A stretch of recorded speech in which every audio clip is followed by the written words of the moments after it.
يسبح لله ما في السماوات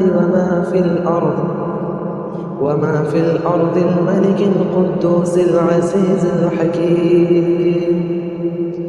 هو الذي بعث في الأميين رسولا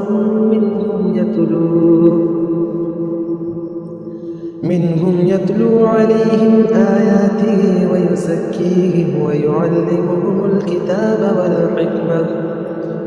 والحكمة وإن كانوا من قبل لفي ضلال مبين. وآخرين منهم لما يلحقوا بهم وهو العزيز الحكيم. ذلك فضل الله يؤتيه من يشاء والله ذو الفضل العظيم. مثل الذين حملوا التوراة ثم لم يحملوها كمثل الحمار يحمل أسفارا بئس مثل القوم الذين كذبوا بآيات الله والله لا يهدي القوم الظالمين.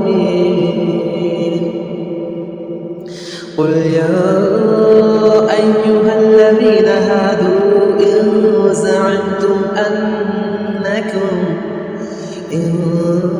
زعمتم أنكم أولياء لله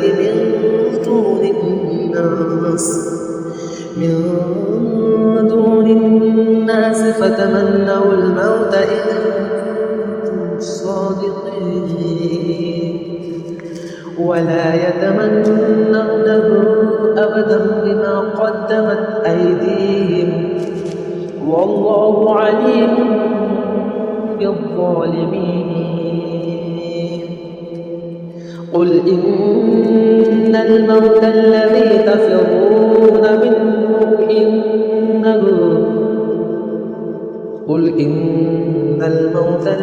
تفرون منه فإنه ملاقيكم ثم تردون إلى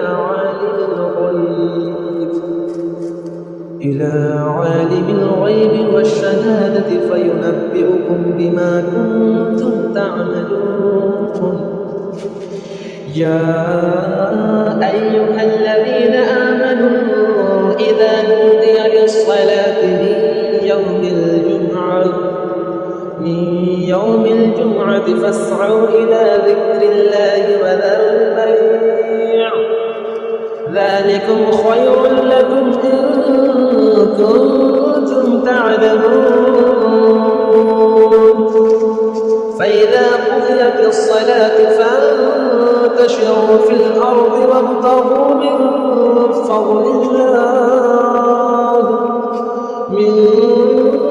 فضل الله واذكروا الله كثيرا لعلكم تفلحون. وإذا رأوا تجارة أو لهوا انفضوا إليها وتركوك قائما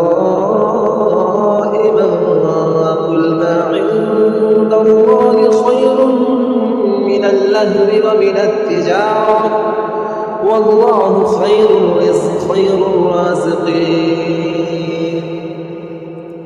ولا يتمنونه أبدا بما قدمت أيديهم والله عليم بالظالمين. قل إن الموت الذي تفرون منه فإنه ملاقيكم ثم تردون إلى عالم الغيب والشهادة فينبئكم بما كنتم تعملون.